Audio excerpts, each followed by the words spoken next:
கர்த்தருடைய பரிசுத்த நாமத்துக்கு மகிமை உண்டாதாங்க. இதனால இயேசு செய்த அற்புதத்தை பற்றி நம்ம அந்த டாப்பிக்கில் கொடுத்தாங்க.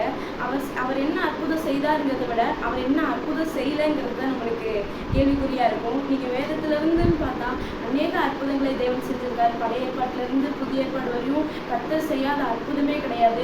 பழைய ஏற்பாட்டிலன்னு பார்த்தா செங்கடலை 2ஆக பிளந்திருக்கிறாரு மோசையோடு கூட இருந்து.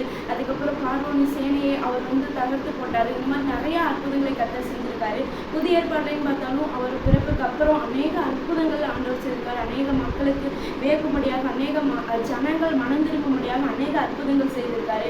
மத்தியில் அவர் முதல் அற்புதம்னு பார்த்தா அவருக்கான ஒரு கல்யாணத்துல தண்ணீரை திராட்சை ரசமா மாற்றினது தான். அதுக்கப்புறம் தொடர்ந்து பார்த்தா மத்தேயு 8ஆம் அதிகாரத்திலிருந்து பார்த்தோம் அப்படின்னா அவர் குஷ்டரோகிகளை சுகமாக்கியிருக்காரு. அதே மார்க் 1:40 அதே குஷ்டரோகிகளை சுகம் கொடுத்திருக்காரு. அதே போல பேதுருவோடைய மாமி அவர்களுக்கு 8 அதிகாரத்திலேயே அவங்களுடைய ஜுரத்துல இருக்கிற அந்த அம்மாவுக்கு அவங்களுக்கு ஒரு சுகத்தை கொடுத்திருப்பாரு. அதே போல 100க்கு அதிபதி ஒருத்தர் வருவார், அவருடைய வேலைக்காரருக்கு அவருக்கு இருந்த அந்த விசுவாசத்தினால கர்த்தர் அந்த வேலைக்காரரை தொட்டு சுகம் அளித்திருப்பாரு. இன்னைக்கு 9ஆம் அதிகாரத்துலன்னு பார்த்தா அநேக திமிர்வாதக்காரர்களையும் அது பெரும்பாலுள்ள ஸ்திரீயை கர்த்தர் சுகம் கொடுத்திருக்காரு. அடுத்தது மரித்த ஒரு சிறு பெண்ணை உயிரோடு எழுப்பியிருக்காரு. மரித்து போன லாசருவை கர்த்தர் உயிரோடு எழுப்பியிருக்காரு. அதே 9ஆம் அதிகாரத்துலேன்னு பார்த்தீங்கன்னா அநேக குருடர்களையும் பிசாசு பிடித்தவர்களையும் கர்த்தர் சுகம் கொடுத்திருக்காரு. அடுத்தது 12ஆம் அதிகாரத்துலேயும் பார்த்தா அநேக சூமின கையுடையவர்களையும் திரளான வியாதியஸ்தர்களையும் கர்த்தர் சுகம் கொடுத்திருக்காரு. இன்னைக்கு அநேக அற்புதங்களை நம்ம சொல்லலாம் வேதத்துல இருந்து எடுத்துன்னு சொன்னா.